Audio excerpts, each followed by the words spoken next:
말씀대로 증시가 버터칠 받고 좀 윤택하게 흘러갔으면 하는 바람입니다. 자, 이제 키워드로 증시 정리해 보도록 하겠습니다. 영롱 앵커, 예. 너의 생각이 궁금한데 네. 영롱 앵커의 생각이 궁금합니다. 민영 앵커 대신 저 어떤가요? 그러니까 저요. 신의 앵커가 어떠냐고요? 네. 저는 좋죠. 신의 앵커 왔으니까 아마 오늘 시청률은 또 굉장히 잘 나올 거라고 확신을 합니다. 네. 채팅창에서도 많은 분들이 이제 환영의 뜻을 밝히던데 인사치레는 이 정도로 하고 기대를 해보겠습니다. 예, 제가 꼽은 너의 생각에서 너는 그 연준 얘기 한번 해본 거예요.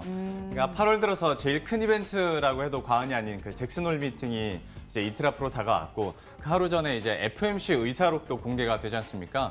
연준에서 지금 상황을 어떻게 생각할지 외국인들도 굉장히 좀 노심초사하고 있는 것 같아요. 오늘장에서 상승 흐름을 기록하고 있긴 합니다만 수급 상황 봤을 때 외국인은 양시장에서 팔고 있고 기관 측에서도 계속 좀 눈치 보고 있는 상황인 것 같거든요. 때문에 제가 너의 생각은 그러니까 연준이 어떤 생각 그리고 지금의 상황 판단을 어떻게 하느냐에 따라서 또 다음 주 시장의 수급 상황이 좀 달라지지 않을까라는 생각을 해봤고요. 그래서 첫 번째 키워드는 너의 생각은이라고 해봤는데 네. 다시 한번 말씀드리지만 저는 우리 안신혜 앵커에 대한 생각은 굉장히 기대감이 큽니다. 예. 감사합니다. 자, 두 번째 키워드 바로 이어서 살펴보도록 하겠습니다. 개 타는 날, 영롱 앵커 오늘 상한가 맞았나요? 뭐 어디 돈 나올 때 있나 봐요? 아니요. 이것도 제 얘기가 아니라 네, 개 시장 타는 얘기죠. 날 시장 중에서도 바이오 업종 얘기를 해볼까 하는데 사실 우리가 개 탔다고 하면 좋은 축하해, 의미죠. 예, 좋은 의미로 말을 하는 것 같잖아요. 그런데 저는 약간 결이 다릅니다. 어. 그러니까 바이오주가 뭐 짧게는 이틀 혹은 길게는 9거래일 연속 상승하고 있는 종목들이 분명히 나오고 있습니다. 덕분에 코스닥 시장도 3거래일자 빨간불 켜면서 올라가고 있긴 한데 이 개라는 게 있잖아요. 개를 타는 날은 굉장히 좋은데 개는 항상 옆 사람에게 순서가 넘어가기 마련이에요. 그러니까 바이오 업종들도 지금 들어오는 물량들을 봤을 때 쇼커버링 물량도 분명히 있을 테고 그리고 생각해보면 2주 전과 그렇게 크게 달라진 게 없거든요. 엄청난 호재가 들려오고 있는 게 아닌데 많이 떨어져서 올라가는 느낌도 많기 때문에 이 물량이 언제 다른 업종군으로 그 개가 옮겨갈지 모르거든요. 그래서 오늘 그런 의미에서 한번 개 타는 날이다라고 얘기를 했고 바이오주에 대해서는 그러니까 이제는 좀 안심하고 나도 저가 매수 한번 들어가 봐라고 무조건 긍정적으로 생각하기는 좀 무리가 있지 않을까라는 생각에서 개 타는 날로 키워드를 살펴봤는데 어떻게 괜찮았나요? 예, 바이오주 진짜 불확실성이 좀 해소됐으면 좋겠습니다. 네. 이어서 제 키워드 한번 열어볼게요. 예, 뭐부터 저도 볼까요? 여러 개가 보이는데 큰 걸로 한번 해보자면 치열해진 자리 싸움. 이거는 글쎄 누구 말하는 건지 또 궁금해지네요. 아유, 박차고 들어온 자리 싸움이 아니라 역시 예. 시장 얘기입니다. 올해 들어서 코스피 시가총액 상위 종목 내 자리 싸움이 치열했잖아요. 뭐 삼성전자, SK하이닉스, 부동의 투탑 자리는 그대로인데 예. 네이버가 수직 상승하면서 시가총액 5위까지 안착에 성공하는 모습입니다. 네이버 증권사의 의견을 한번 빌려보자면 비즈니스 플랫폼이라든지 광고, 성장폭이 확대되고 있고요. 뭐 일본에서 페이라든지 네이버페이 신성장 동력으로까지 꼽히고 있는 상황. 4분기 증이 사이클에 진입했다라는 기대감 실린 목소리도 들려옵니다. 네이버 지금 1.03% 오름세 유지하면서 14만 7천 원 거래되고 있습니다. 이 기세대로라면 뭐 4위까지도 한번 넘볼 수 있지 않을까요? 네이버 얘기를 해주신 거죠? 예. 그러니까 저는 치열해진 자리 싸움이라고 처음에 해서 박민효 앵커 밀어내고 여기 자리에 앉아가지고 저는 그런가 했었는데 네이버 얘기였습니다. 저희도 네이버의 꾸준한 상승세로 또 시가총액 상위 종목들 순위도 바뀔 수 있을지 한번 계속 지켜보도록 하겠고요. 저는 사실 이거 얘기하면서도 키워드 이렇게 봤더니 제일 궁금했던 게 이거거든요. 그렇죠. 그러니까 간식 한류, 뭐 K 한류, K 간식 뭐 이런 느낌인지 어떤 얘기 하시는 거예요? 지금 뭐 출출해질 시간 같아서 간식 한류 얘기를 꺼내보고자 합니다. 네. 오리온 또 오늘 시장에서 급등하면서 많은 투자자 여러분들이 관심을 가질 것 같은데요. 예. 간식 한류를 타고 중국에서 실적이 나아지고 있다고 합니다. 오리온이야말로 이 중국 시장이 절대적으로 잡아야 되는 시장이기 때문에 회복이 관건이었는데 회복을 하고 있습니다. 신제품 효과 덕분에요. 뭐 신제품 얘기를 해드리자면 오감자, 스윙치, 마이구미 많이들 드셔보셨을 것 같은데 신제품 효과로 인해서 중국 시장에서 계속 회복세가 나타나고 있습니다. 조금 더 크게 살펴보자면 제품 가격 인상 기대감이라든지 경기 방어주 메리트도 쏠쏠한 것 같아요. 3분기에 과연 기대감 실어도 되는 종목인지 잠시 후에 들어보도록 하겠습니다. 간식 한류까지 이렇게 새롭게 들어봤습니다. 또 안신 앵커와 키워드 하니까 새롭기도 하네요. 방금 그러면 저희가 말씀드렸던 키워드 중에서 또 공략해볼 만한 종목들이나 또 투자 전략 어떻게 세워야 될지 전문가와 함께 이야기 나눠보도록 하겠습니다. DB금융투자 압구정금융센터 이재우 DHB 연결되어 있습니다. 안녕하십니까? 네, 안녕하십니까. 이재우입니다. 네, 안녕하세요. 바이오주에 대해서 먼저 한번 여쭤볼까 하는데요. 혹시 앞에서 얘기 들으셨는지는 모르겠습니다만은 바이오주가 상승하고 있긴 합니다만은 지금의 어떤 쇼커버링 물량에 대해서도 우리가 좀 생각을 해봐야 되고 바이오주에 대한 어떤 전반적인 환경 자체가 변한 건 아닌데 오르는 거다 보니 저는 좀 불안한 마음도 있더라고요. 바이오주에 대해서 좀 전망이나 전략은 어떻게 짜고 계십니까? 앵커님께서 말씀하셨다시피 저도 지금은 이제 반등 정도로 생각을 하고 있어요. 그리고 지수가 올라가니까 이제 쇼커버링 들어오니까 그 바이오주 반등이 들어오는데 종합주가 코스닥 지수가 지금 21일 평선을 넘어섰죠. 그럼 바이오가 제일 많이 빠졌습니다, 사실은. 그러면은 이게 이제 어쨌든 간에 지금 이제 더 빠질 자리도 없다라고 하면은 쇼커버링 물량이 들어올 수밖에 없는 그런 부분이고, 그러면 바이오도 반등이 나오는 분위기가 좀 오늘 강하게 진행되었다. 근데 이제 강하게 반등이 나온다 해서 이게 어떤 바이오의 어떤 분위기 반전, 추세 전환 이거를 말하기에는 아직은 좀 이르지 않겠나 싶어요. 워낙 바이오가 그동안에 1년 넘게 좀 악재에 시달리는 그런 양상이어서 사실은 쉽게 단정 짓기는 어렵죠. 그러나 반대로 이제 가격 자체가 워낙 굉장히 많이 빠져서 이게 쇼커버링 물량이 아니다 하더라도 어떤 계기만 주어진다라고 하면은 또다시 그 탄력을 받을 수는 있겠다. 근데 그게 이제 확정된 부분들은 아니기 때문에 지금은 좀 조심스럽게 접근할 필요가 있지 않겠나 싶어요.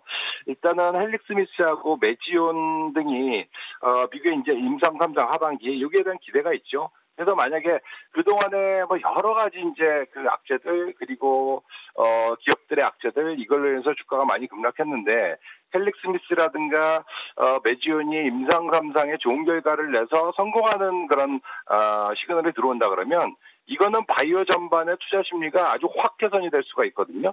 그래서 지금 자리는 이런 기대감도 있고 주가는 많이 빠졌고 했기 때문에 사실은 더 크게 빌릴 자리는 없다. 근데 상승할 만한 모멘텀은 들어오지 않았으나 결국 시장이 상승하니까 지금은 쇼커버링이라든가 저가 매수에 의한 반등 정도로 보는 게 맞을 거고 바이오주에 대한 궁극적인 어떤 강력한 이제 매수 전환 시기는 이러한 헬릭스미스라든가 메지온의 임상 3상에 대한 성공 소식 이걸 확인하고서 좀 대응하는 것이 좀 안전하지 않겠나 싶고 지금은 리바운딩 정도의 순환 차원의 반등 정도는 그 단기적인 매매를 잘하시는 분들은 충분히 접근 가능하지 않겠나 그렇게 보고 있습니다.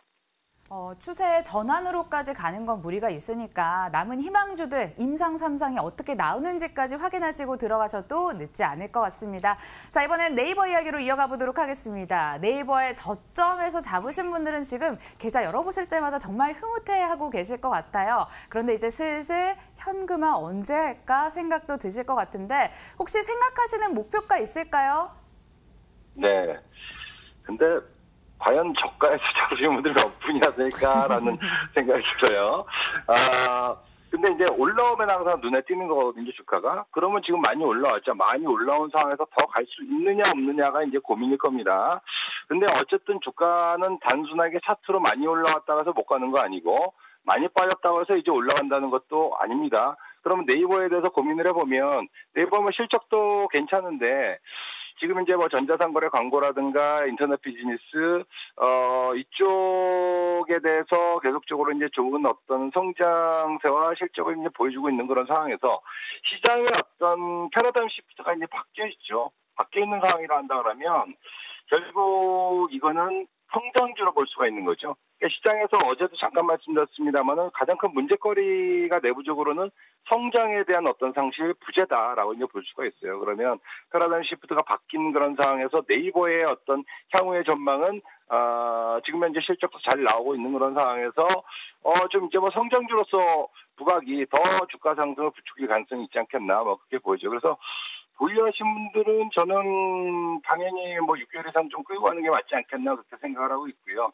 오히려 매수를 고려하신 분들도 현재 주가에서 뭐 5% 10% 정도 조정이 나온다 그러면은 매수 관점 접근도 충분히 가능하다. 네, 그렇게 보고 있습니다. 네, 보유하신 분들 쭉 들고 가시고요. 조정 시 신규 매수도 가능하다라고 정리를 해보도록 하겠습니다. 마지막 질문 하나 더 드릴게요. 오리온 하반기 기대감이 모락모락 커지고 있는데요. 오리온은 어떻게 보십니까? 오리온도 지금 주가가 굉장히 많이 빠졌죠. 뭐 많이 빠져서 여기서 실적도 잘 나오고 있고 더더군다나 긍정적인 것은 중국이 상당히 중요한 업체가 오리온이죠. 그래서 중국에서 어떤 뭐 신제품 효과라든가 뭐 비중 자체도 늘어나고 이번에 실적 발표한 거 보면은 뭐 이익 측면, 매출 측면 뭐 다들 늘어났으니까 이 추세가 진행된다라면 뭐 긍정적이고. 진행되지 않는다 하더라도 이것이 어쨌든 단기적으로 주가가 굉장히 많이 빠졌기 때문에 중국에 대한 기대가 다시 실릴 수가 있겠구나. 이런 상승의 기대는 뭐 충분히 가질 수가 있습니다. 뭐 그래서 가격 메리트를 바탕으로 한 주가 상승은 충분히 가능하겠다. 라고 생각을 일단은 단순하게 할 수 있는데 근데 여기서 우리가 작년부터 올해 동안 정말 막말로 진짜 짜증나는 게 이거죠. 정치적인 문제. 뭐 트럼프의 어떤 무역 분쟁이라든가 일본의 경제 보복이라든가 뭐 예기치 못한 뭐 정치적인 문제들 때문에 사실은 기업의 가치가 훼손되고 오히려 뭐 실적이 악화되고 뭐 그래서 주가도 굉장히 많이 빠지고 이런 흐름들이 많이 나왔기 때문에 지금은 좋아지고 좋을 수 있는 분위기인데도 불구하고 저는 좀 조심스러운 생각이 들어요. 왜냐하면 미국에서 또 이제 아시아 쪽에 이제 미사일 배치를 계속 얘기가 나오고 있고 중국은 배치하면은 이제 뭐 국교 단절까지 하겠다라는 얘기가 나올 정도로 뭐 이런 정치적 리스크 불확실성이 남아있기 때문에 중국에서 성장이 나오지 않는다면 오리온 주가는 올라갈 수가 없습니다. 뭐 그렇다면은 분명히 이번에 나온 실적은 긍정적이나 이러한 정치적인 불확실성은 누구도 예측할 수가 없죠. 뭐 그래서 저는 매수는 뭐 가격도 메리트가 있고 충분히 가능한데 비중은 일단 많이 싣지 마라. 좀 이제 다른 종목 대비 뭐 절반 정도만 실어놓고 정치적인 추이를 한번 보자. 과연 이제 미사일 배치를 어떻게 이 이슈를 이제 어떻게 처리해 나가는가 이런 과정을 좀 보고서 좀 공격적으로 비중을 좀 실을 때 실다 하더라도 지금은 좀 비중을 작게 가져가면서 한번 실적 개선에 대한 기대를 가지되 정치적인 리스크 또한 좀 이제 하지 않은 좀 방어하는 측면에서 좀 비중 좀 적게 가져가는 쪽으로 이제 말씀을 드리겠습니다. 예. 오늘 뭐 네이버나 오리온도 그렇고 평소에도 좀 솔직하게 항상 투자 전략이나 의견 얘기를 해주셔서 항상 감사하게 생각하고 있습니다. DB금융투자 압구정 금융센터 이재우 DHP와 함께했습니다. 오늘 말씀 고맙습니다. 네, 감사합니다.